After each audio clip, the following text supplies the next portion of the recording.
starting the recording, and the recording has started. Hello, Internet. Welcome back to the Weirdo Watchlist Podcast, the podcast that's slightly off, where we talk about movies and weirdo movies from the Weirdo Watchlist on Letterboxd. I am your host, Mikey, and that is the co-host, Sam, across from me. Hello, how you doing? Oh, I'm good. A little under the weather, actually, so I might cough a bunch. Not a bunch. You got to do it into the mic. I will purposely, so people feel bad for me. Sympathy coughs in the chat.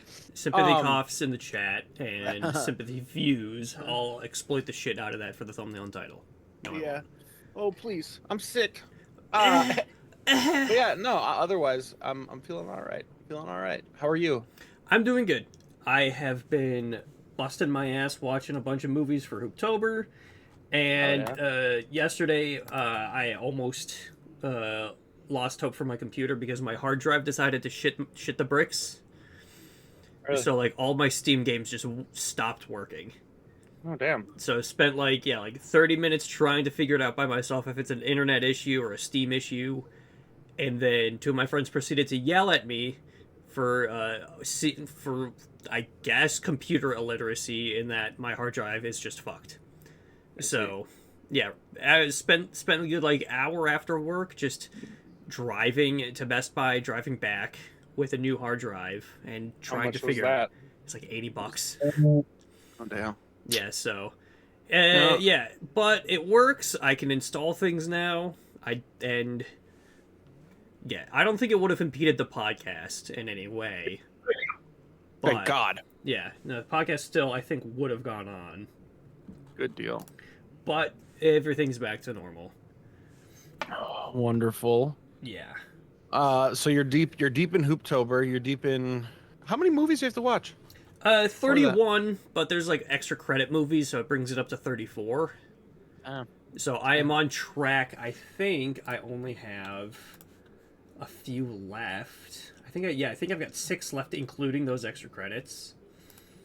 So the last movies I have to watch, let me pull it up, are Misery, I Saw the Devil, Cemetery Man. Those are my picks. And then the extra credit ones are Cyclone from 1978, Crawl Space from 1986, and We Are Zombies from this year, from the directors of that Turbo Kid movie.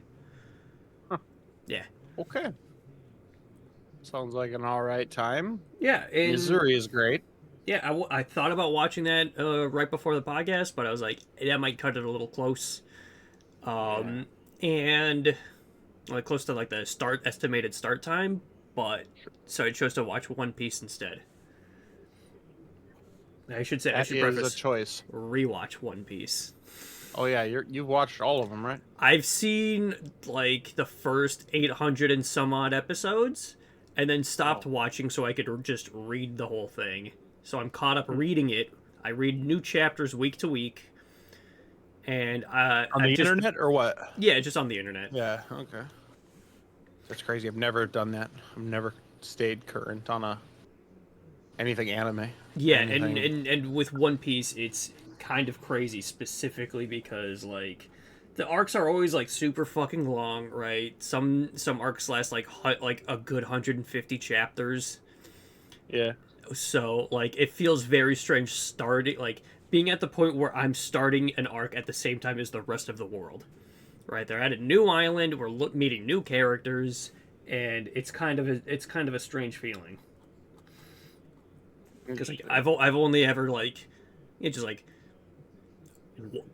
I've only watched it from I'm catching up perspective where everybody else has already been through this and now I'm going through it years after them.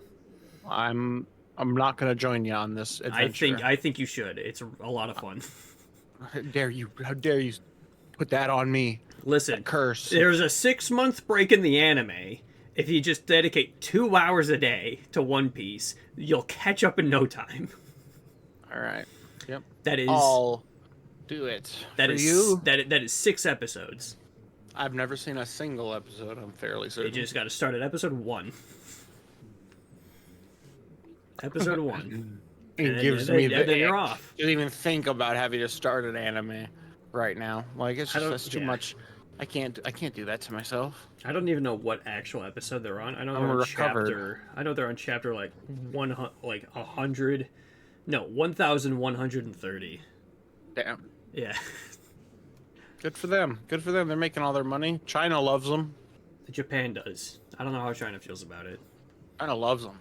That's what I know. When I went there, that's the only anime I fucking saw everywhere. Was One Piece. What were you doing in China, you communist? Eating and sightseeing. Oh, sure. You know. The French love the French love One Piece also.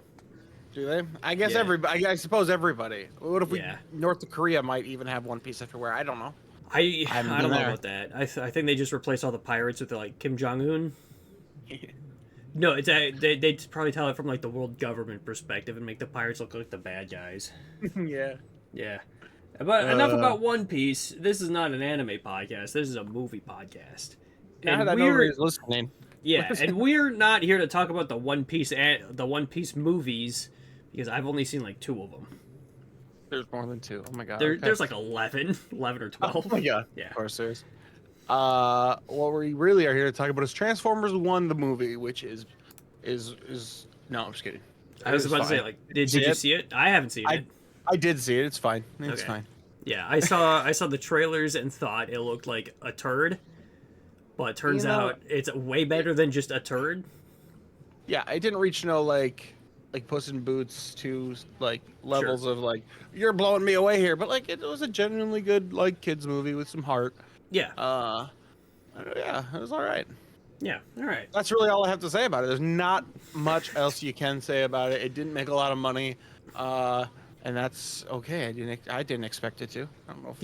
I thought it was gonna do better, but just it being like an animated kids movie, but Wild Robot's also like in theaters and parents want to go see that because it looks good and not like a fucking toy commercial for 90 minutes. But true. If we're not, Wild Robot yet? I have not seen Wild Robot yet. No, at this point, I think I'm just gonna wait for it to like hit streaming. Yeah. Because again, like I've only been focusing on Hooptober, right? Since we recorded the podcast, I've watched like Cannibal Holocaust, most of the Halloweens. Dude, I know Cannibal Holocaust is like on the watch list. Yeah. But dear Lord, is that just the worst movie to sit through? That movie is it's like as bad as that like the internet has said it is. You know, it's like Reputation like certainly lives up to it. Yeah. And then it's somehow even worse than you actually expected. I have it on DVD. I've got it on DVD too. I've got the like original unrated director's original vision cut, which funny enough starts with like a text paragraph from the distributor like, we do not condone anything you're about to see in this movie. This movie is fucked up. It's gonna offend you, but we believe in free speech and decided not to censor any of the director's original creative vision. And I was like, oh boy. And yeah, it was fucking just... You did nothing wrong. You just made a movie, guys. Come on. You see Killed the a couple animals, maybe. There's a couple animals were harmed. Definitely were harmed, killed. And then just borderline tortured the actors and other indigenous tribes people they got into the movie. But It's all acting, bro. It's all acting, but it still felt so fucking real. I just like. That's why it was in court for a bit. It was a very court heavy movie.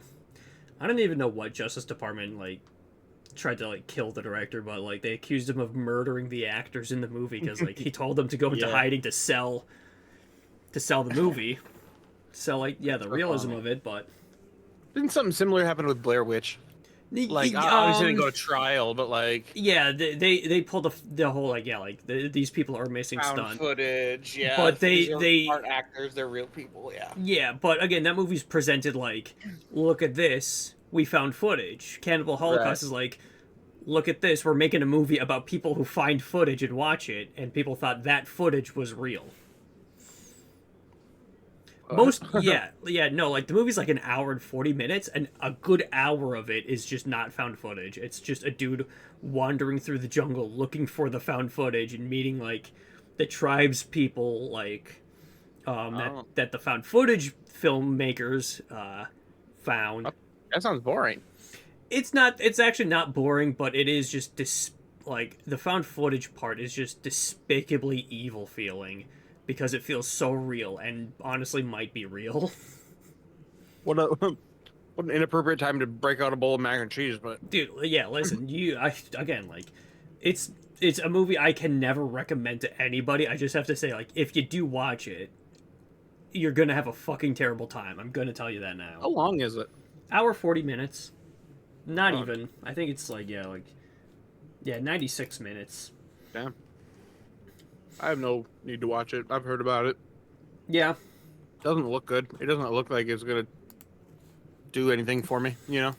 Yeah. It's not gonna shock me because I already know that it's shock. You know what I mean? Like. Yeah, but again, like you expect that. I expected that. Is there enough there to make me wanna actually pick it up and watch it? I don't know. Sure. Hey, you got it though. You got it on DVD. So we're waiting for you. Time to throw that bad boy in for Halloween. Yeah, a terrible time. You could pick any other movie, but Human Centipede 2. I feel like that would be a better option, but I've never seen a Human Centipede movie. Hey, that could be next. You're already deep in shitty horror movies, so maybe I don't know how many Hooptober ones are shitty for you this year, but I already talked about Megan. Yeah, the worst one I watched is Megan is Missing, but I talked about that already. Mm-hmm. Yeah. Halloween 5 fucking blows. I watched that. That movie sucks. 5. Which one was 5? Is that the one with Paul Rudd? No. No, that's 6. I thought 6 was pretty okay. So Halloween 4, right? That's a good movie. I think Halloween 4 is that the first one with Jamie? Yes. Okay. That's a good one. That's a good one. This because it like introduces like like Michael Myers as a niece. Now she's getting corrupted with the evil. Yeah. I like that one a lot too. Yeah, that's a good one. The fifth one undoes all of that cool stuff. Still keeps her as like the Myers' niece. Yeah. But just does nothing interesting in place of all the shit it got rid of, and instead like pseudo sets up 6. But also does nothing. So it's just despicably dull. Yeah. And then 6, they're like, let's introduce the Druids, a cult of Michael Myers. That's the bad one. I hate that one. I thought that was kind of fun because at least it's an idea. Yeah. They presented me with an idea. There is something there. There's something there which is more than Halloween 5 had.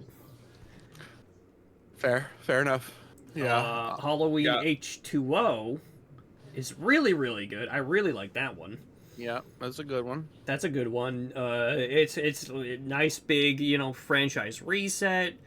Some ideas that I was not a fan of. I think they give Laurie Strode the same like PTSD arc they do in like the 2018 one, except this time she's a functioning alcoholic and the dean of a prestigious private school, which I don't think that would work out if you're a functioning alcoholic who gets spooked easily. But uses that experience to rule with an iron fist over those children. Not really. She seems like a cool dean. She seems like one of the cool teachers. Nothing really like sticklery about her. And then Halloween Resurrection, I think is fascinating. I know, yeah. It's honestly one I've rewatched more than a lot of them for some reason. Yeah, it hinges so much on just guilty pleasure nonsense that I don't hate it. Yeah. Right. Jamie Lee Curtis is on the poster. I think. That doesn't actually look like Jamie Lee Curtis now that I'm looking at it. Is she in it at the beginning and dies right away? Yeah, she's in the movie in the beginning, in the hospital. She regrets killing the guy she thought was Michael. And then Michael shows up again, throws her off a roof, but not before Laurie Strode gives him a kiss on the mouth. Yeah. Which I was like, my wife was doing stuff in the kitchen. I'm just in the living room. So I paused the movie and I just rewound it back. It's like, you gotta see this. She kissed him on the mouth. Yeah, that was weird. A weird choice. But the rest of the movie is just kind of it feels like a made-for-TV, It felt like Ghost Adventures. Sleazy reality TV that Zach Bagans 100% would do. Yeah. I know he's done live stream, haunts, but I don't think he's ever done it at like a murderer's house. It felt like an influencer on YouTube. Like, yeah, but like in 2002 when, right. like It was new. Dial-up internet was still a thing, I think. Right. Macaroni, mac and cheese. So yeah, Halloween Resurrection is still like, yeah, I like it despite its very low and very vocal hatred. It's really funny, I think. Where are you stopping in the Halloween series? Like, are you watching every single one of them? Yeah, but for in terms of like Hooptober, it was like, watch a franchise with more than 6 movies. I'm stopping here at Resurrection. Okay. So you're not going to the new 3 or whatever. But I will continue after. I still have to watch the Rob Zombies and then rewatch the Gordon Greens, which I'm kind of excited to do because I like 2018. I am okay about kills. There's a lot of weird shit going on. The whole Evil Dies Tonight plotline is just bizarre. Yeah. And I am a defender of Halloween Ends. Really? Yeah, I think the stuff with Corey Cunningham is good, and all the stuff that with Michael and Laurie is bad. But I think do most of it's bad. yeah, there's a lot, yeah, the part about Halloween Ends that I do think is also just really fascinating is like they're like, yeah, we're killing him, we're killing Michael this time. He will be dead. No more Halloween movies.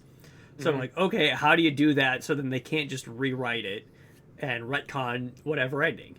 So they do kill him, and then they just parade Michael Myers' body around the town and throw him in a meat grinder and just turn his body to mush. So, like, there you go. that was fucking insane to see happen. Maybe it was all kind of fourth wall breaking. They're like, if we kill the franchise by making the worst movie, he'll never come back. I think it's one of the better sequels, in my humble opinion. That is pretty humble. That is very humble. Yeah, you know what they say. I'm so humble. Mm. My apple crumble is by far the most crumblest. That song comes on my Spotify shuffle like all the time. I love it. If I happen to come across a Finest Girl, the Bin Laden song, I'll just repeat that for the rest of the time I'm driving. Hell yeah. Yeah, it's a good one. That's a great movie. I love that movie. Pop fantastic. Star. Pop star, never stopping. Okay, so then you're done with Halloween movies. Yeah. Good job. Those are good. Those are, well, I don't even, would you say that it's a good series? It's got its ups and downs, but I do think it is like pretty solidly consistent. Yeah. Again, tapers off at the end, I suppose. Yeah, like I hate Halloween 5, but personally do get a little bit of enjoyment out of 6 and Resurrection. But I know there's like also people who hate Halloween 4, but that one's still like, again, pretty solid. Did you watch Halloween 3 then? Yeah. Did you like that? I like that one too. That one's pretty good. I don't like it as much as H2O or Halloween 4. Yeah. But I still think Halloween 3 is still like rock solid. Yeah. Fun. Or not having Michael Myers in it. Yeah, it's pretty good. Yeah. I know the original intent was to do like an anthology of just spooky movies that happen on Halloween. Yeah. It was like the running tie-in, but everyone hated Halloween 3 when it came out because it didn't have Michael Myers in it. Right. So they had to backpedal on that. What if Terrifier 3 didn't have Art the Clown in it? I think that would be really funny. Well, yeah. So, are you gonna go see that? No. I don't fucking give a shit about the Terrifier movies. All right. I saw the first one and I liked it because it's 80 minutes, it's trashy, it's simple, and it's got pretty solid gore effects. Yeah. Terrifier 2 came out. My wife saw it. She fucking hated it because it was 2.5 hours long. Yeah, that's right. It just felt like just violence and gore for the sake of violence and gore. So yeah, I never saw it, and then it feels like it's overhyped, I think. Yeah. A lot of people going a little too crazy about him. But I mean, for For the fact that the movie's like doing well for itself, I can't hate that. Yeah. You know, especially, you know, like we got one clown movie that's doing really, really well against its budget, and one clown movie that is tanking horribly because Warner Brothers gave a man $200 million to say fuck you to any person who sees a movie, not even just the fans. You know, speaking of Joker, and like, not to tie in quick, like what we're going to talk about later, but Dancer in the Dark, I was watching that earlier, and I was like, this is what Joker 2 should have been. Like, it's like a musical, and there's like this crazy person in like not an asylum, but sort of. I'm like, this could have been, Joker 2 could have been this good. Yeah, where you just watching, I mean, I don't know if like Joker would like come to like any sort of like reconciliation about his actions. I feel like he'd still like ride or die for that. But again, like that's not our job to write movies. We just watch them and talk about them. Well, yeah. Yeah, and I'm not watching that one, so I guess why talk about it? Yeah, I don't plan on it really ever. I mean, I've heard nothing but like just bad like things. I saw one positive review from the director, like the director who made the People's Joker. Like she loved it apparently. She's like, this is my shit. 5 stars, and then that's the only positive review I've seen. Everybody else is just like, what the fuck is that? Like, you're saying fuck you to the people who like the movie, and you're just not making anything interesting in return. Yeah, what a bummer. Yeah, it's like if you're gonna like flip the script, subvert fan expectations, you should do something interesting too, and not just make it boring and just give us nothing. So. Again, yeah, I've decided just not to go out of my way to see it. I'll catch it maybe. I couldn't give a shit either way. Yeah. Yep. Sorry, Lady Gaga, they wasted you again. Yeah, I've got her in House of Gucci to look forward to. I gotta get to that soon. I haven't heard great things about that either. Yeah. Oh well. Whatever. Lady Gaga. Oops, Lady Gaga, you can't have it all. Can't have it all. Damn.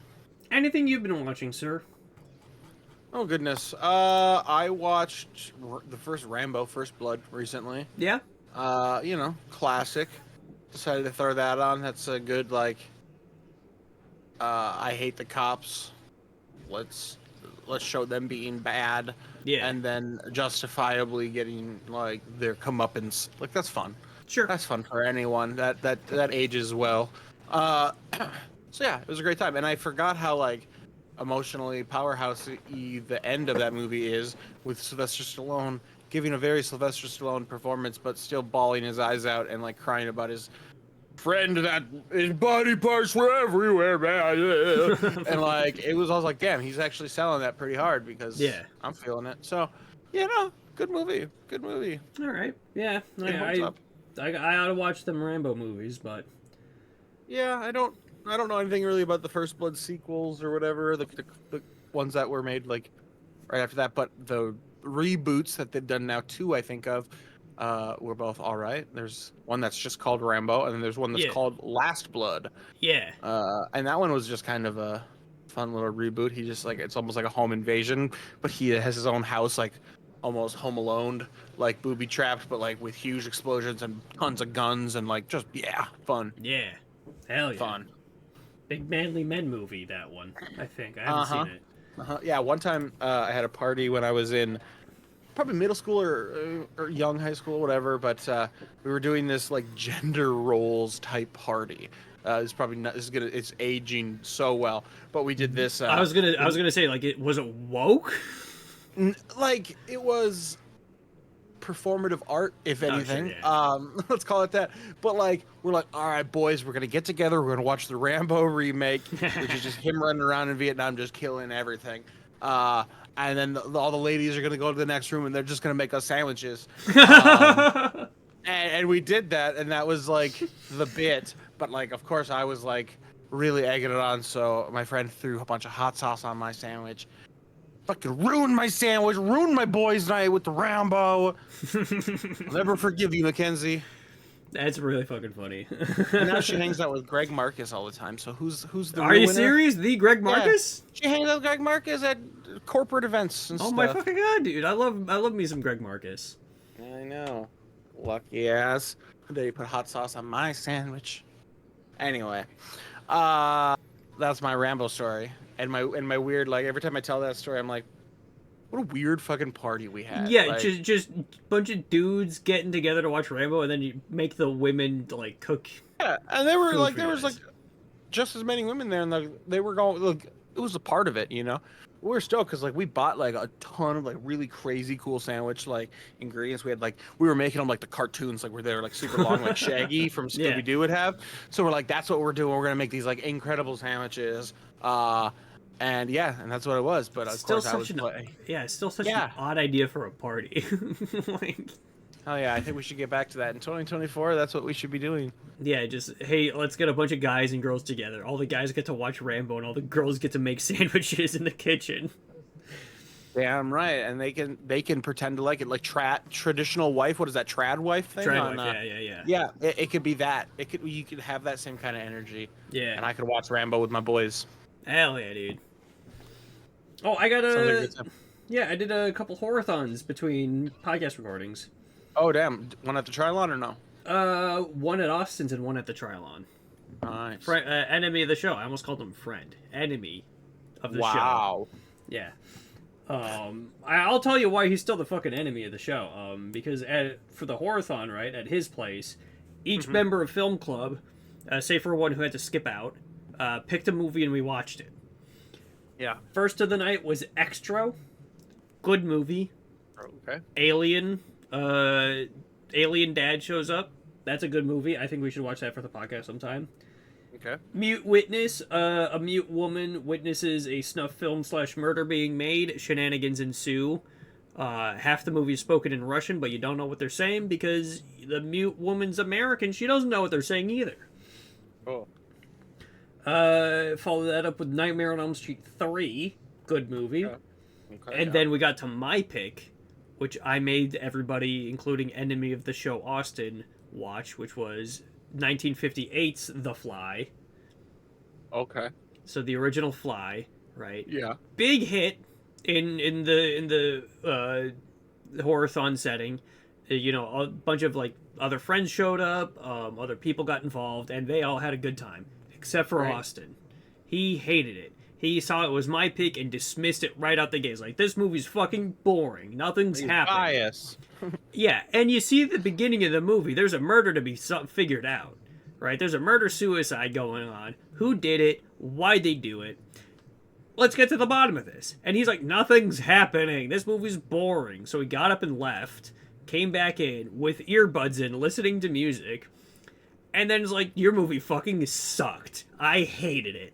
And everyone else is, like, really into it, you know? There's a scene where he teleports the cat, you know, like, another friend of the show, Sharps, is, like, giggling and kicking his feet. He's having a blast, wondering what's going to happen to the cat, and just loses it when the cat gets atomized and is just meowing from space, or, like, in between atoms. Like, he's having a blast. Everyone else is loving it, except for Austin, and he's just bitching and moaning the whole time. Gotta go along for the ride. Yeah, he was not willing. And then his movie was after that, the last movie of the night, called The Devil's Candy. Devil's Candy. Okay. From like 2015.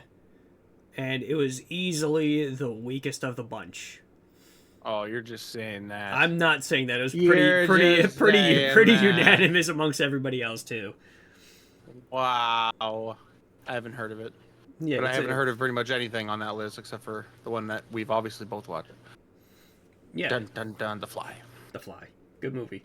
So yeah, that's how that went. And then the following weekend was the Trilon's Horrorthon, which they would, before that one started, they're like, you guys should not tag the Trilon on Letterboxd.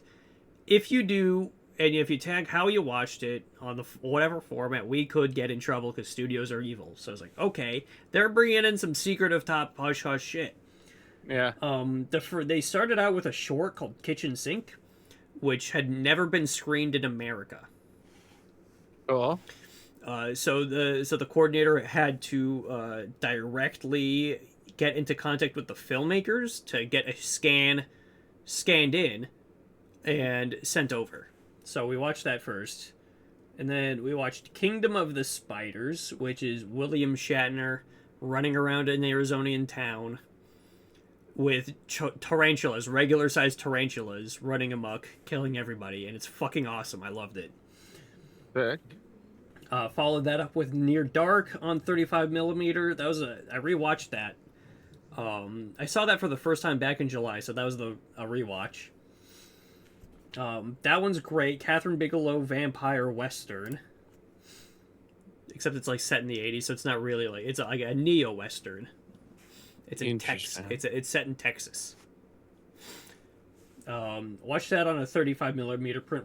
One of like 3 prints left in the US apparently. So very, very difficult for them to get a hold of. And then we watched Prey. Before he was like, this is the first time we've done this. We're showing you a newer movie that never really got a theatrical release. So we were like thinking, like, what is it? Is it going to be Malignant? What's it going to be? And before each show, the trial will like play like trailers for like other movies. You know, that way we can like try to guess what it is. You know, before Near Dark, they showed a bunch of like vampire trailers and other such things like that. So before Prey, they did like a music video, like YouTube video thing, where it's just like some dude making Arnold Schwarzenegger sing about being in love with the Predator or something. And I saw that and I was like, are we gonna watch Prey? Is it gonna be Prey? And sure as shit, it was. So that was a pleasant surprise and a pretty big hit to watch in a theater setting. Can confirm. I know everybody was like, this should have been in theaters, and you're right. It fucking great movie to watch in a theater. And I think like the legality of it is, since like nobody paid to see Prey, they paid to see a mystery movie. They can get around legality stuff. But cool. But still, like, don't tell anybody. I'll keep it hush hush. Yeah. And then we watched. You just did it all over the podcast. God damn. No, I didn't. Shut up. That didn't happen. And then we watched American Werewolf in London. First time seeing that. And then the last movie then it was Brain Dead with Peter Jackson. Cool. Yeah, which was a fucking blast. That was another rewatch for me. Hell yeah. Yeah, and Austin wasn't there. He would have loved all of them, I'm sure. He was texting me like throughout the night, like, I can make it all night just to prove you wrong. I was like, what do you have to prove? What are you gonna do for the hour and a half I'm watching a movie, man? What are you gonna do? Nothing. You're gonna go to bed and wake up in 2 hours to text me back. I'll take a nap.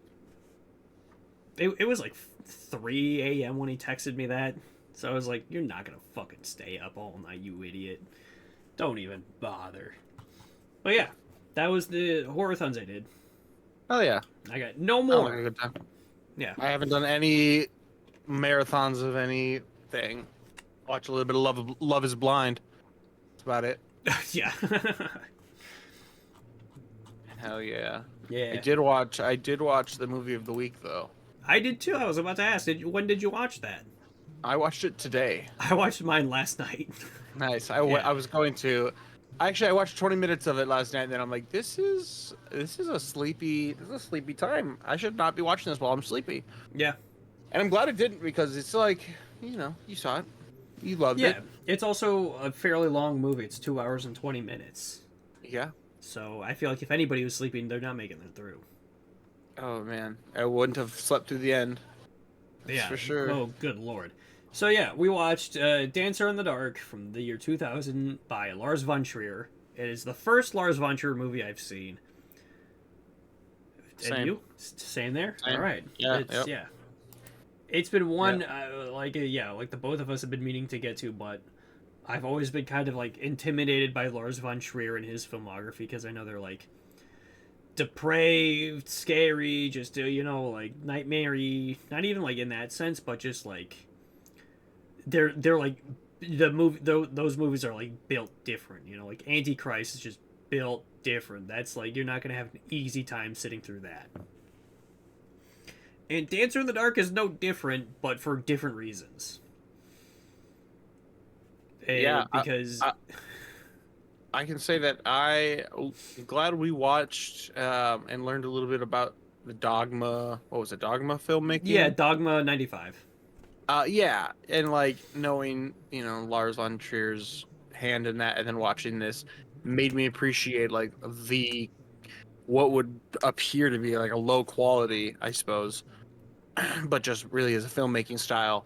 I was able to appreciate that, I think, a little bit more because of that. So, but my God, I loved the music. Oh yeah, I did not even expect it to be a musical. I was just like clicking through. I was like watching like the first. I think I was like 45 minutes into the movie. I should like click off of IMDb. I'm just being whitewashed on my computer. I'm just being like blown out by just a white screen. Anyway, so yeah. 45 minutes into the movie, I'm clicking through, like other people I follow's lists, seeing like what they've got it, ranked or included in, and I see like Scott Derrickson, the director, has it in his top 50 musicals, and I'm like, this movie's not a musical. What are you talking about? They talk about musicals, and then sure as shit, 5 minutes later, they break out into song and dance in the factory for the first time. I'm like, oh, it is a musical. All right. But yeah, no. It genuinely like a fantastic movie, even though, yeah, like super fucking depressing. Yeah. Just one of the saddest movies I've seen in a minute. I think since like Twin Peaks Fire Walk with Me a few months back, but yeah. I haven't seen that still. But that's a good one. Yeah, this movie doesn't really let up. It really fucking doesn't. After its big incident in the, I suppose, middle. Yeah, so if you haven't seen the movie, I don't know why you're watching, but we're talking about it, and we're going to go into spoilers as we always do for this show. But yeah, the basic plot, right, is Bjork plays a woman named Selma, who's a Czechoslovakian immigrant to the U.S., but she's going blind. She has a genetic condition where she's just losing her vision. And her son has the same thing, so she's just making money to cure him. She's already content with her going blind, but the first half of the movie is just, yeah, like her like losing her vision more and more, and then she's just blind. And her landlord's husband just steals all the money she had for her son's operation, because like her landlord's like got spending problems, and he doesn't make her husband doesn't make enough money, and he's a failure. He wants to kill himself. He's a sorry sack of shit. And like, I hate him. Yeah, and like she's just trying to get her money back, but like he's like accusing her of like coming on to her just so then like, like he can keep the money. And it's like a whole like back and forth where like the guy, he's a cop, he like pulls his gun on her. He's like, you better back off. I'm holding a gun to you. You can't see it, but it's a gun. They have like a tussle, and like she accidentally like shoots him. He's like, do it, just kill me. It's what I want anyway. I'm a piece of shit. Just kill me. And she does. She goes through with it, like just out of pure frustration. And yeah, gets found guilty of murder and sentenced to death. And my fucking heart just sank. I was like watching that whole like courtroom scene happen, and like, she's like, okay, expect like jail time, rest of her days in jail. It's like, oh, and yeah, like I hereby sentence you to death by hanging. I'm like, what? Hell yeah. I was fucking just heart sinking moment, just watching this poor woman just like try to get by, losing her vision. She didn't give very much of a defense. Just say that. Yeah, no, I mean, you're just like screaming at the screen trying to say like, hey, why don't you just say what it is, what actually happened. Yeah, but whatever. I mean, she's from Czechoslovakia, and it's the 1950s, so she might as well be a communist, a freedom-hating commie. Which I was blown away when he went with that attack on her, because I was like, who the fuck still thinks communism's like that big of a deal? But then I remembered the movie opens up with a title card 1953. I was like, the Red Scare was very much alive. Yeah. I didn't even realize it was in the 50s. Yeah, I think I saw a title card for 1953, but yeah. I was also worried about Peter Stormare's character because he was giving like stalkery vibes. Yeah, so right? The whole time I was like dreading him showing up to like do something dirty and nefarious to her.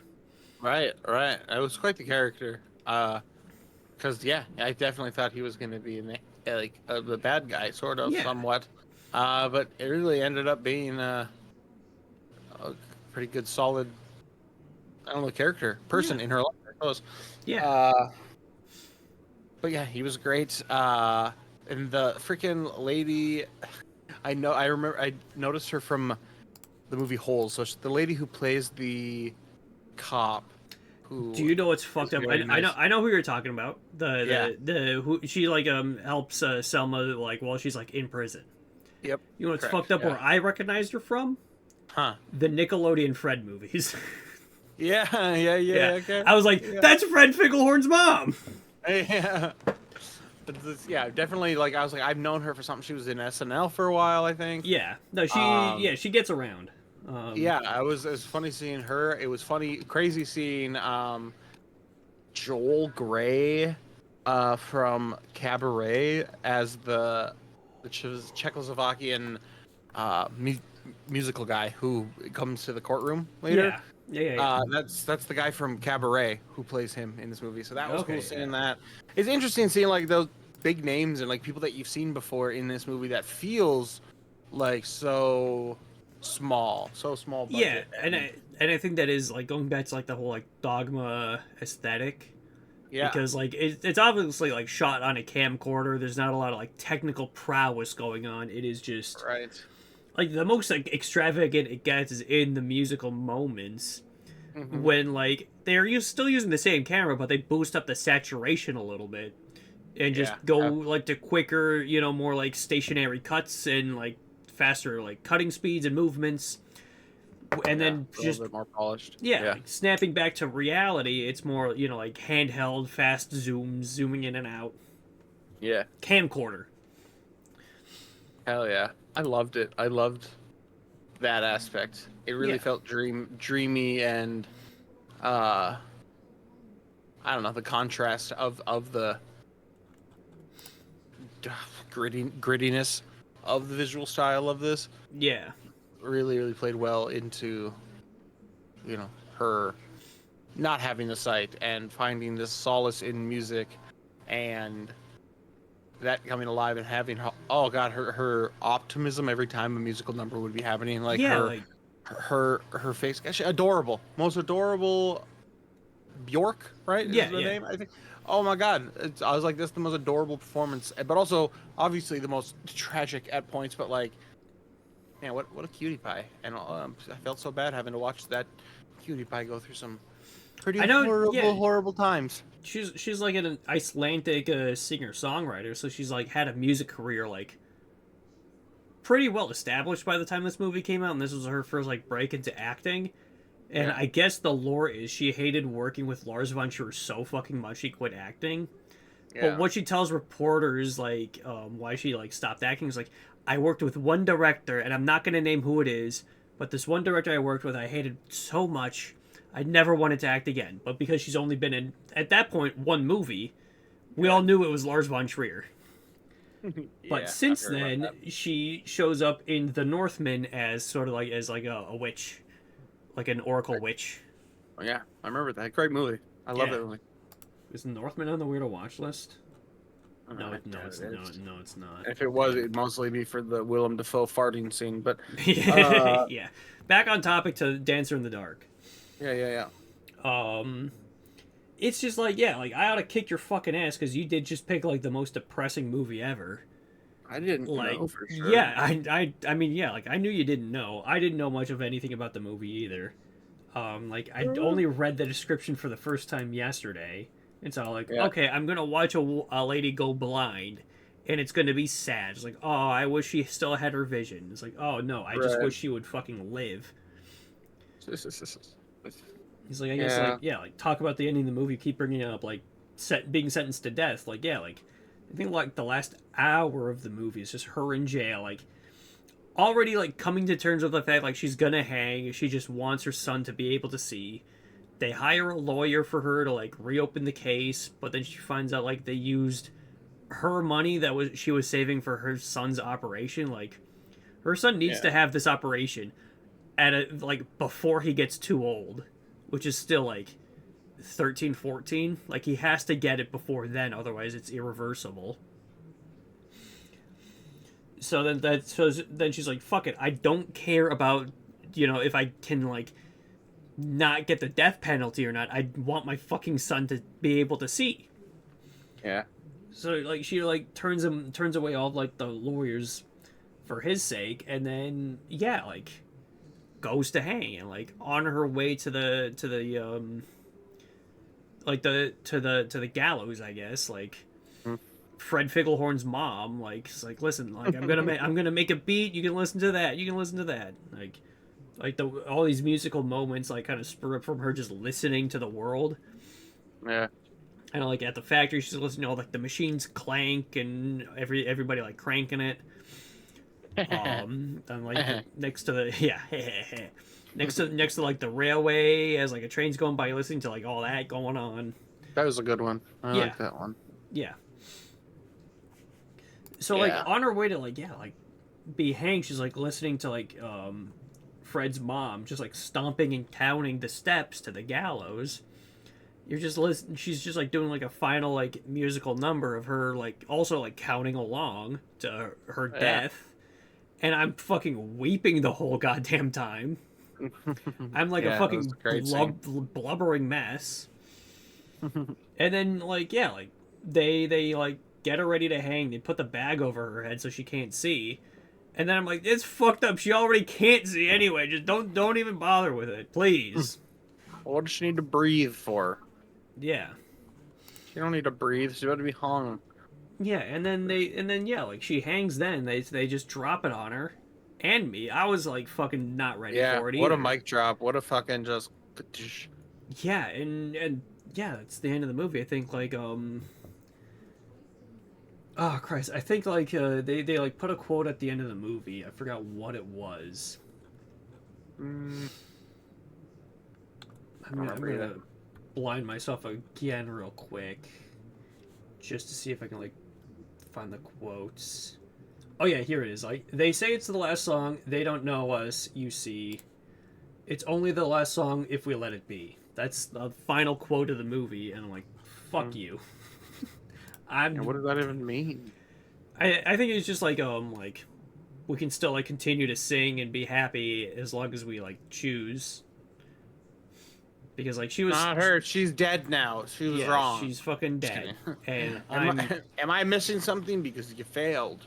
I'm not missing anything. I'm just like, fuck you to Lars von Trier for just, again, like, making me just a fucking blubbering mess. I'm, like, fucking wiping away, like, pounds of tears on my face.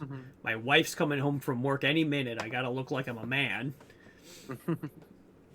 Gotta look like I haven't... on the engine. Yeah, gotta look like I haven't spent the past 20 minutes just in tears. Not an easy movie to sit through. Again, she's just having a bad time and then singing about how she still loves life. And I'm like, all right, man. Please. Take it easy on me. Silly Selma. Yeah. Oh, yeah. Yeah, no, it was good. I'm also glad that I had subtitles. Shout out Tubi, because I don't think I would have understood a lot of those lyrics, and I think it was pretty important to understand a lot of the lyrics. Yeah, I also know I know that's also, like, Bjork's, like, singing style too. That's how she, like, sings in real life. I loved that. I loved it. Yeah. It's so good. It really, really is good, and I loved it. Even though I wanted to, like, again, like, punch you in the face for suggesting we watch it. Yeah. Her singing to nothing but her own heartbeat at the end or whatever was pretty sick too. Yeah. Right as she's about to be hung, like, just the first time it being, like, acapella kind of. I don't know. And then just... Yeah, fucking heartbreaking movie. Like, but fucking like phenomenal too. Again, I loved it. Yeah, me too. Yeah. Me too. Now, does it belong on the Weirdo Watch List? Honestly, yeah. I'd say so too, just because it's such an unconventional musical. Yeah, it does. Yeah, because again, really... like it sort of like comes out of nowhere. It's still filmed with like the camcorder, and it's also just like the last movie you would expect to be a musical. Just like a woman's going blind and she's about to be hung for crimes, given the death penalty. But hey, while she's in court about to be given her sentence, we break out into song and dance, huh? Hell yeah. Well, yeah, like very, very much like again, like works into like her own like wanting to escape and live a happy life through music is a way like coping with the harsh reality she's found herself in. What a movie. You know what? Yeah. She's a bad mom for not wanting to see her kid. I mean, like she's about to fucking hang. You think that's like again like I think she maybe is a little mentally ill, maybe a lot of mentally ill, a lot perhaps. I don't think it's just a cultural thing. I think she might be a little bit fucked up. But what do I know? Who am I to say? You don't have kids, nor are you on death row. You're right. If I had a kid, I think I would understand her motivations. Yeah. And her actions. Yeah. So yeah, belongs on the wheel. What would you give it out of a 5 or 10 or whatever? Let's say it's out of a 4 out of 5. 4 out of 5. I give it a 5 out of 5. Hell yeah. Yeah, no. One of the favorites I've watched for the show. Good. All right. Any closing thoughts on the movie other than high marks all around? I will say there was one really bad advertisement break on Tubi where it was just like it cut to like the door of the gallows shutting, and then it was like, oh, here's an ad with some like child like really loudly. It was, and I'm like, oh god. So that sucked, but otherwise, great movie. I want see. I got an ad blocker on my computer, so I didn't have to deal with ads. Nice. Yeah. Nice. Okay. So that helped. I didn't have to deal with quite a few. Yeah. Quite a few on Tubi. Especially for a movie as long as this one is. Yeah. All right. Shall we figure out what we're watching next? Let's do it. How are we doing that? How we're doing it now, we made the executive decision to disband the wheel, at least for the time being. I found it just insanely tedious to just sort through the wheel and the watch list itself for good movies to talk about, so I think we are just going to start picking and choosing ourselves. It's less fun, less of a surprise, but I think it'll work out for, again, just picking movies we want to watch that are accessible, and we can... Again, like, fill 25, 35-ish minutes of banter about. So, with that being said, I'll still, randomly pick a movie if it's my turn, but we are going to go back and forth. So, you picked Dancer in the Dark, I'm picking this time, and then so on and so forth. Okay. What is it? Easy back and forth, but I know we are both enjoyers of the film Donnie Darko. But that's not on the list. I am choosing Richard Kelly's follow-up, Southland Tales. Southland Tales. Starring Dwayne Johnson, Seann William Scott, Sarah Michelle Gellar, Justin Timberlake, and a slew of quite a few other people. Okay, well. It is another 2.5-hour movie. I watched it a year ago and fucking hated it. But I think it is time I see if I can reevaluate it. Orange Star, okay, great. Yeah. So, is this like a found footage? What is this? No, it is Richard Kelly's big fuck you to the Bush administration, I think, and like his idea of what a post 9/11 America would look like in the future. It stars The Rock, set in the futuristic landscape of Los Angeles on July 4th, 2008. As it stands on the brink of social, economic, and environmental disaster, Boxer Santeros is an action star who's stricken with amnesia. His life intertwines with Krista Now, an adult film star developing her own reality television project, and Ronald Taverner, a Hermosa Beach police officer who holds the key to a vast conspiracy. I've got my issues with Richard Kelly, but I do also have my compliments, which I'll get into when we do talk about Southland Tales. He's only directed 3 movies, and it's obvious why he's kind of been put in director's jail, but I think he should be let out. We can talk about that next episode, though. Okay, deal. But you can rent it through whatever services you choose. It's not like streaming anywhere, but I do have the Blu-ray copy of it too. Otherwise, yeah. So Southland Tales 2006, Richard Kelly. We'll see if I like it. We'll see if I still fucking hate it. And I'm excited to see what you think, because again, there is quite the large number of people who do stand by this movie 100%, and the people who fucking hate it. Oh yeah. Yeah. I'm excited for it. Yeah, no, I am too. I've been thinking, like, if I do, like, ever happen to turn around on this film, it's going to be on, like, the 3rd or 4th rewatch. So, we'll see what happens. But that is, yeah, the pick for next week, and all picks going forward, I guess, will be determined by us in person, not via a wheel trying to pick between, like, 2,000 different movies and various things. So hell yeah. Yeah, I'll still try and pick like something interesting and random, like again, like a Billy Plimpton movie or something of that ilk, or something like Ogroff. But I feel like I need to get Southland Tales done and dusted just to see what happens. All right, let's do it. Let's do it. Let's do it.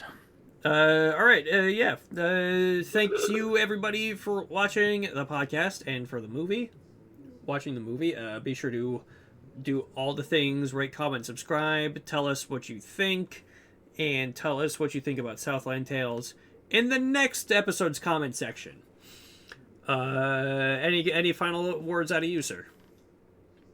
I got nothing. Got nothing. All right. Well, I will see you next time with a conversation ready to go for Southland Tales. I'm pretty excited about it. I'm excited for the conversation, not so much the movie, but we'll see. Maybe I'll get it. Maybe I won't. All right. Thank you, everybody, for watching. Have a good one. Goodbye.